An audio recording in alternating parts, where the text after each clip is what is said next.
In another incident, one of Bevan's drivers, Brenton Capture, was at a shop in Wentworth and was shot at but managed to flee unarmed.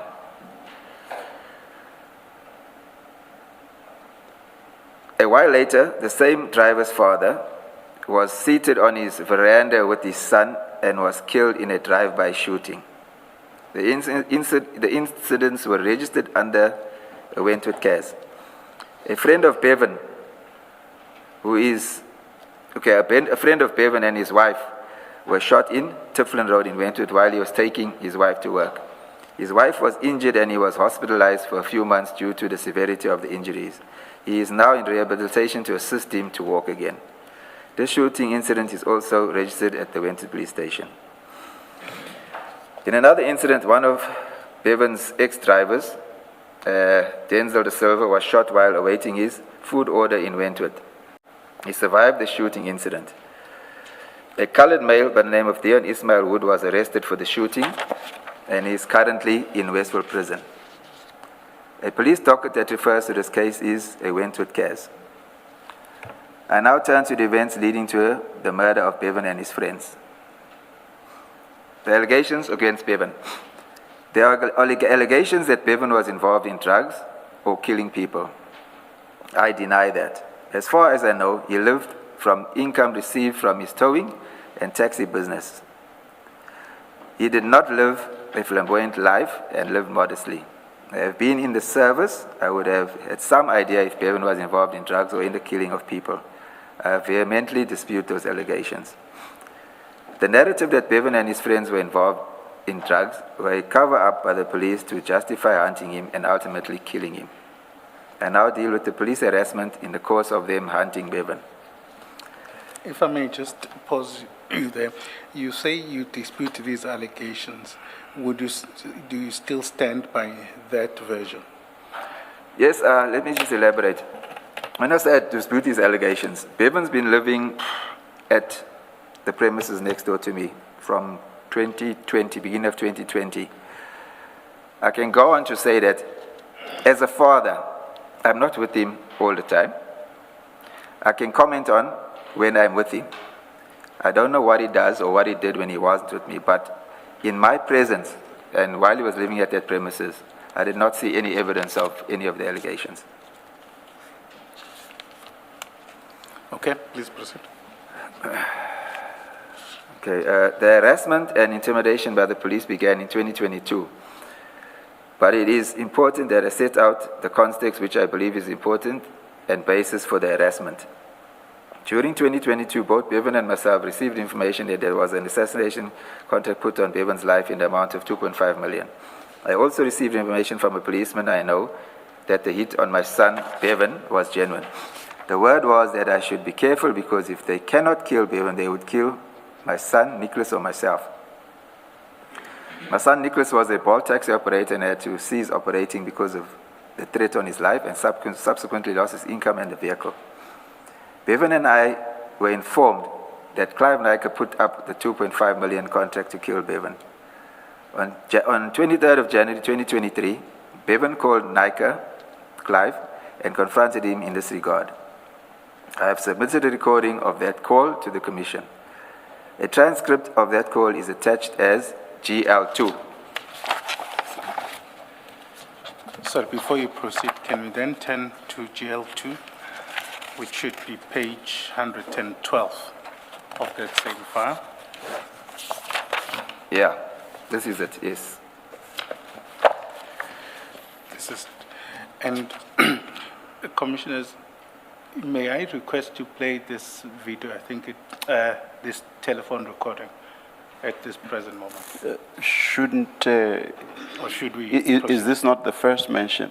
Because I think in the statement, the witness says he deals more fully or extensively with the recording at a later stage. Yes, and indeed he does do so, yes. And also he does draw his own conclusions about, shouldn't you do it at that later stage?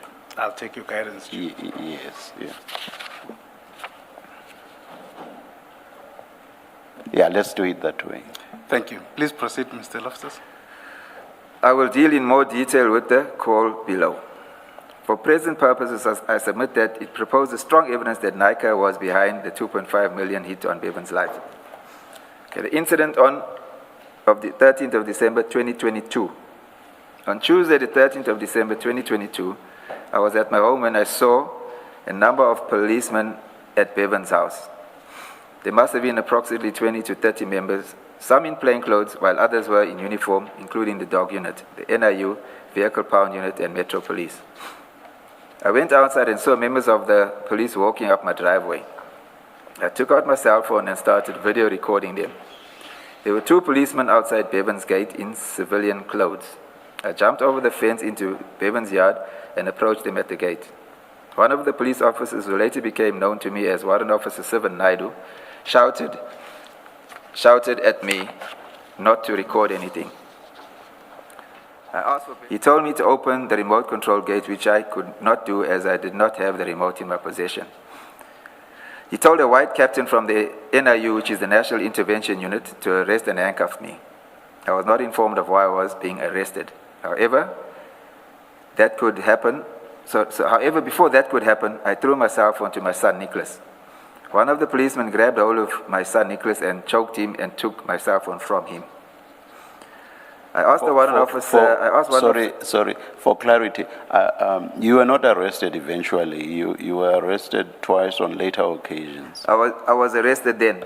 I think I'm still coming to that, yes. Oh, okay. Yeah. All right, okay. I asked the warrant officer, S. Naidu, why they were looking for Bevan. He told me that they were from the New Hawks anti-gang unit, and that they were there, and that there were two attempted murder cases from the police station against him. I inquired as to who charged Bevan, but he said that it was private and he could not divulge the information.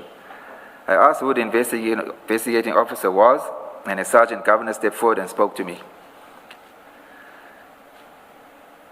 He wanted to leave his contact details with me for Bevan to contact him, but Warrant Officer Sivan Naidu shut Sergeant Governor down and instructed him not to give me any details.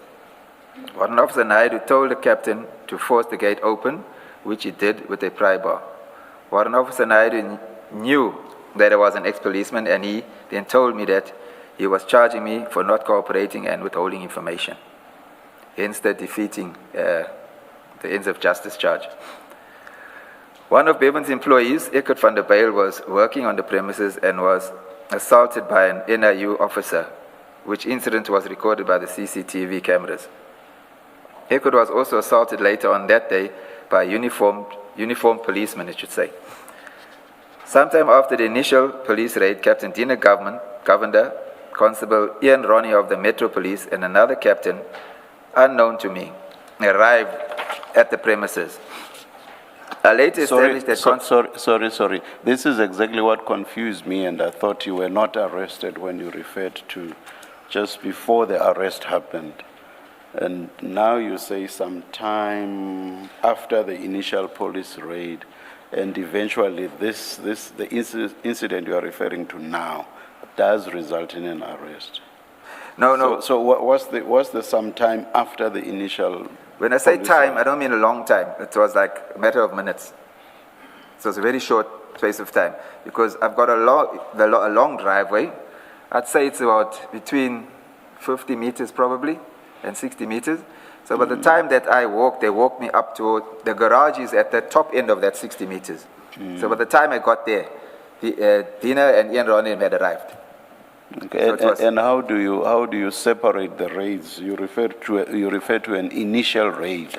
So if the people are there throughout and they eventually arrest you, what's an initial raid, and what other raid is there? Because if you talk about initial, then there must be some other. Where is that? Let me just go back to that. Paragraph 36. 36. On one of Bevan's employed, Eckert van der Bijl, was working on the premises and was assaulted by an NIU officer, which incident was recorded on TV. Eckert was also assaulted later on that day by an uniform, sometime after the initial raid. Okay, what I mean there is when Sivan and them were at the gate. That's when it started. That's what I'm implying. Okay. I'm sorry about this. Can I take you back to paragraph 34? You say you were asked for Bevan's cell phone number and his whereabouts, which you did not know. I assume it's the whereabouts that you did not know. Obviously, you knew Bevan's cell phone number. No, I did not. He changed his number quite often. Also, it was both that you did not know, both the cell number and the his whereabouts. Okay, Yes. all right, thank you. Please go back to where you were and continue reading. Okay, Consimani, Captain unknown to me arrived at there. Okay, later established that Constable Ian Ronnie from the Metro Police was off duty and arrived in his private vehicle. There appeared to be no reason why an off-duty member of the Metro would be involved in the police action on that day. Bevan's house, where he lived, was locked, and Constable Ronnie gave the go-ahead for the other policemen to force the kitchen security gate open, which was the NIU captain, and which he did. I asked them whether they had a search warrant, which they could not produce, and I was told that they did not need one. I told them that I do not live at that address and did not have keys to the premises. They insisted I enter the house with them. I asked that only 2 policemen enter for control purposes because I did not know if there were any valuables or cash in the house and did not want to be responsible for anything going missing. Many police members entered and went into different areas of the house without any supervision. A young man, namely Michigan Hippolyte, who was then 19 years old, is now deceased, was asleep inside the house. Constable Ian Ronnie from the Durban Metro picked up 2 Chinese-manufactured two-way radios from the shelf in the kitchen and said that they were police scanners. Constable Ian Ronnie and one of the Sivan Naidu took Michigan into the bathroom and questioned him about Bevan's whereabouts. I saw Constable Ian Ronnie push Michigan's head into the bath with water and hold it there on 2 occasions while Michigan struggled to breathe. I interviewed and told Constable Ian Ronnie to stop what he was doing to Michigan. He then stopped. Various other items, including 2 pellet guns and empty cartridge casings, including 9mm shells, a Ronnie rifle frame, which housed Bevan's Glock 9mm handgun, were taken. Later, I was informed that an AK-47 round was also allegedly found. I informed the policeman that both Bevan and his wife were licensed 9mm firearm holders. Sir, Mr. Loftus, just before we move off that, did Mr. Bevan own any high-caliber rifle or assault rifle? No, he didn't at that stage, no. At that stage? Yeah. Okay. When did he own it? Let me just correct what I said. He registered a security company and he had applied for firearms. They were shotguns, but they actually were in the license of being processed, which didn't materialize. Okay, so yeah. Did he own any AK-47? No, he did not. Okay, thank you. Paragraph 40. Bevan sometimes towed vehicles at his address when his business premises were full. The policeman scanned the disc on a Renault Duster motor vehicle which was legally towed and stored with the owner's consent during the floods storm which occurred in April 2022. When the policeman, called it up and it came up as a stolen on a Brighton Beach case.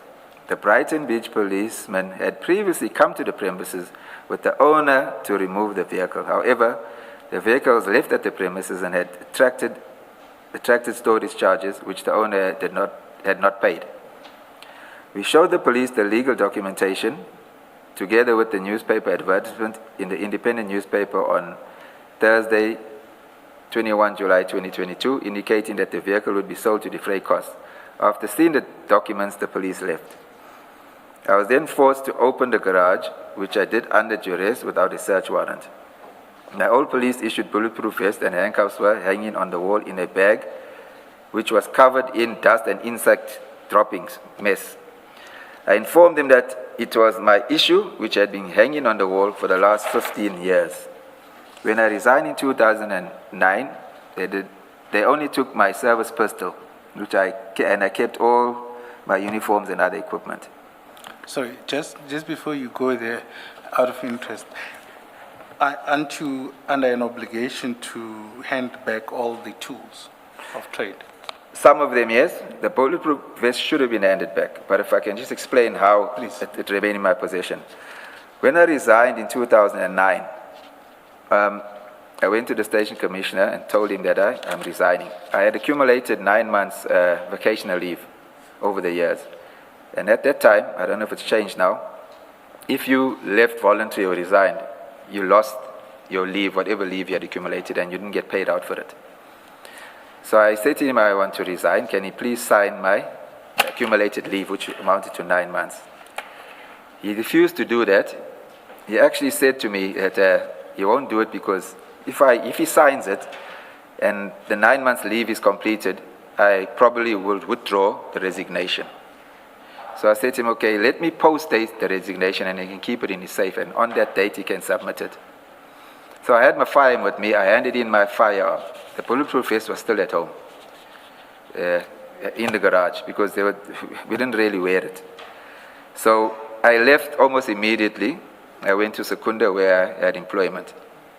So I hardly came home. It was every now and again on a weekend. So I didn't have the opportunity to hand it in, and to be honest with you, I totally forgot about it. And as well, none of them actually came to me and reminded me or came to looking for it to hand it in. So I totally forgot about it. Okay. Can I just to clarify, this garage you referred to at paragraph 41, is this at your property or where Bevan That's where Bevan lived? was living. Okay. Yeah. But I used to live there previously. Yes. Okay. Thank you.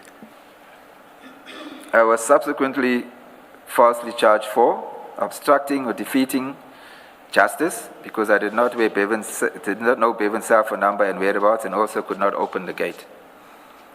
Impersonating a policeman, possession of state property, possession of a stolen motor vehicle, possession of ammunition, which was 357 Magnum rounds and 1 AK-47 bullet, which was allegedly found on the premises at Bevan's house.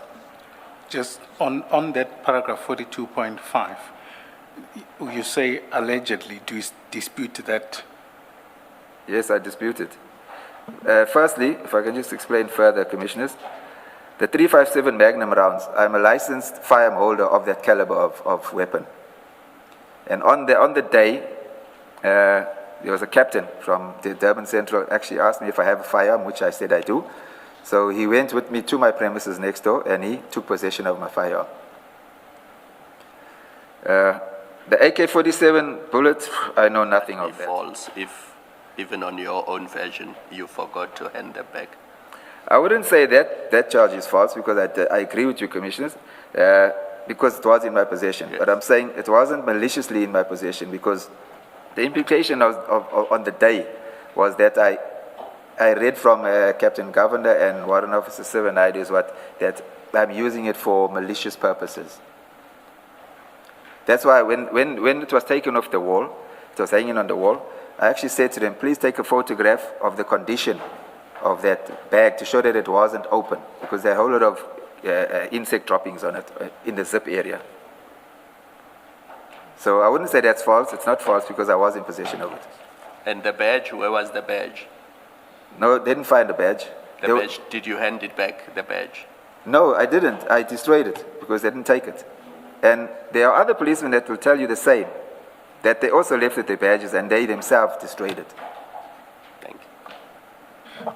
Just for context, Commissioner Khumalo, I think the photos relating to that raid are in the bundle. Just, I don't know, in the interest of time, whether you want to go through them, but the one of the badge, of the bulletproof vest and the handcuffs appeared page 951, which is file 2.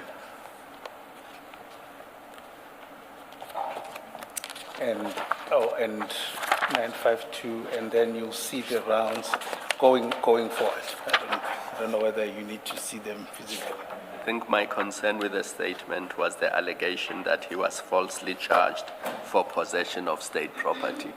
And I'm saying the charge can't be false if you are in unlawful possession of state property. Yes, I think the witness has answered it, yes. So maybe in similar vein, just clarify, the vehicle, the Renault that you say was on the property, it had you do explain that how the circumstances in which it ends up there, but you also say that when they checked, they found that it was still reported as stolen property. So at this point, it had not yet been taken off the stolen property or stolen motor vehicle report. Is that what it means? That's correct, Commissioner, but if I can just elaborate on that.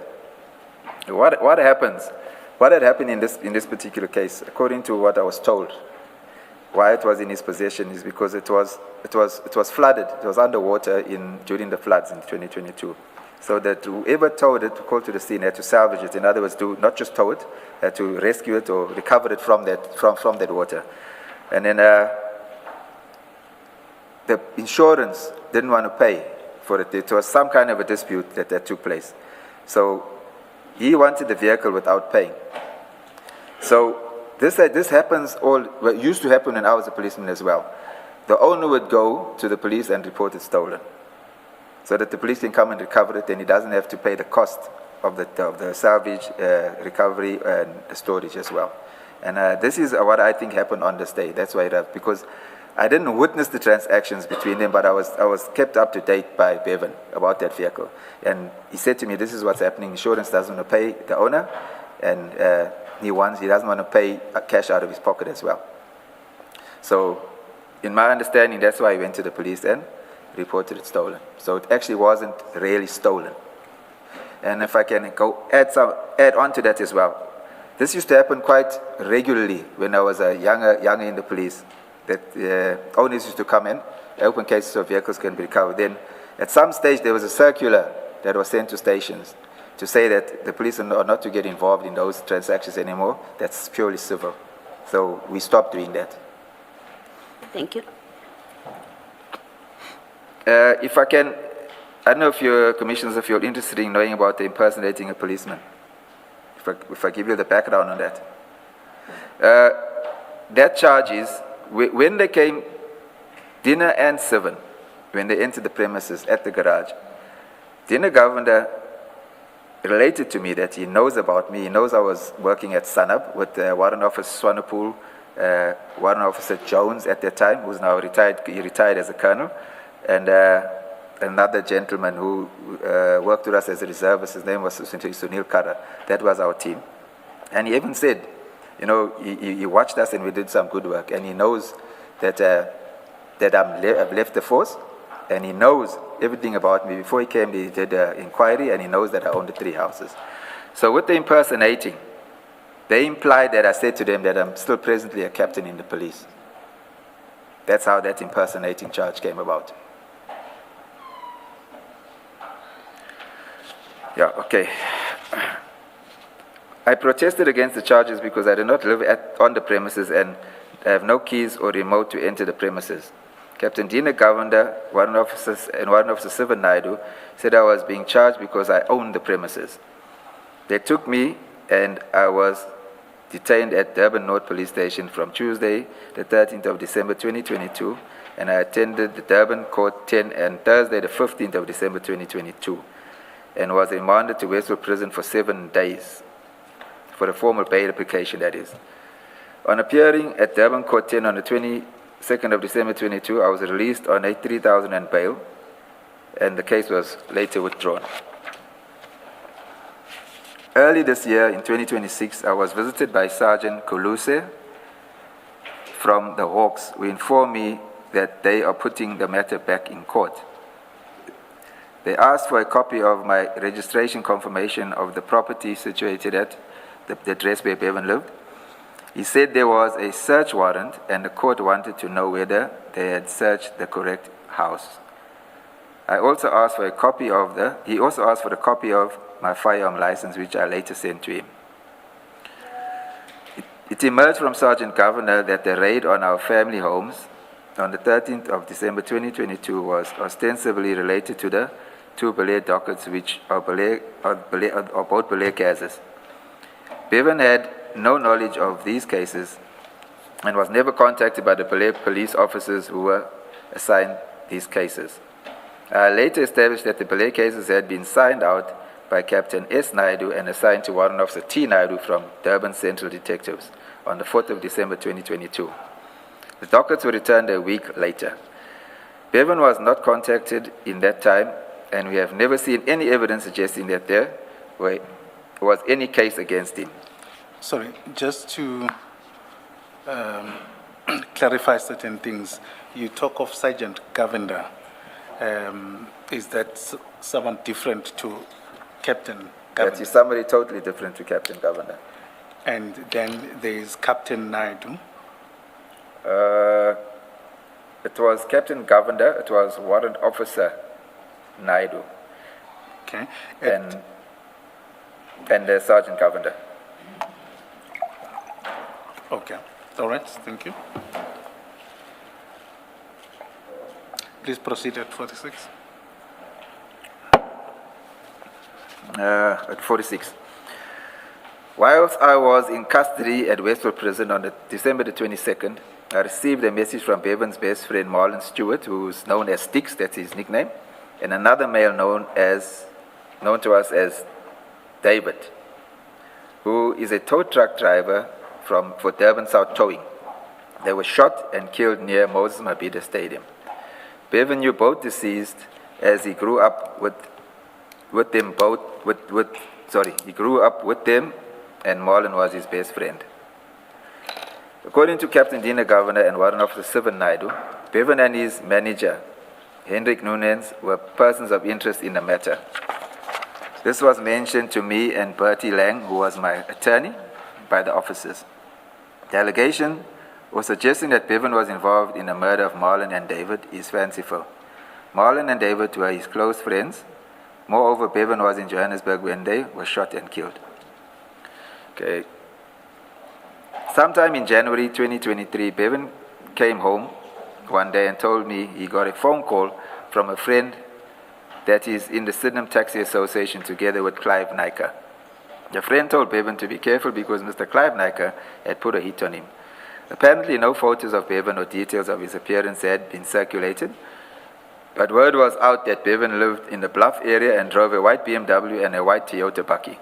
Bevan informed me that his friend had advised him not to drive those vehicles and stay off the streets. On 25 January 2023, Hendrik Nunes was at Bevan's home as he had just returned from Port Elizabeth, having purchased a motor vehicle. He, Hendrik Nunes, came to talk to Bevan about Captain Varley, who works at Brighton Beach SAPS. He's a captain in the detectives. He was bothering him about a motorcycle that one of the drivers recovered at an accident scene and was now in storage at Bevan's storage yard. Captain Varley wanted the bike released free of charge. Bevan indicated that he was going to call Captain Varley. I advised him not to do so. I told him that Captain Varley was working with Captain Dina Govender, and Varley didn't like Bevan. He had issues with Bevan on previous occasions. I advised Bevan that the Hawks had failed to arrest him on the Belair cases because there was no evidence, and by calling Captain Varley, he would start something. I told Bevan that he must be careful of what he says to Captain Varley because he will open an intimidation case, and that will give Captain Dina Governor a reason to pick him up because there was no other reason to do that, other than that. Bevan nevertheless called... Sorry, Mr. Loftus, let me ask. At this point where you are warning Bevan about Captain Govender, or Colonel Govender, what did you know about Colonel Govender to do with Bevan at this point when you give him this warning? Not Captain Varley, the warning? So you say that you warned him not to call Captain Varley? Yes. Because if he does that, then it would give Dina Govender Yes. Okay, I see a that. reason to pick him I up. see So that, my Commissioner, question yes. is, what did you know about Govender's attitude or position towards Bevan that you found it necessary to give him that kind of warning? Okay, what had happened, if I can just go into a bit of depth. Captain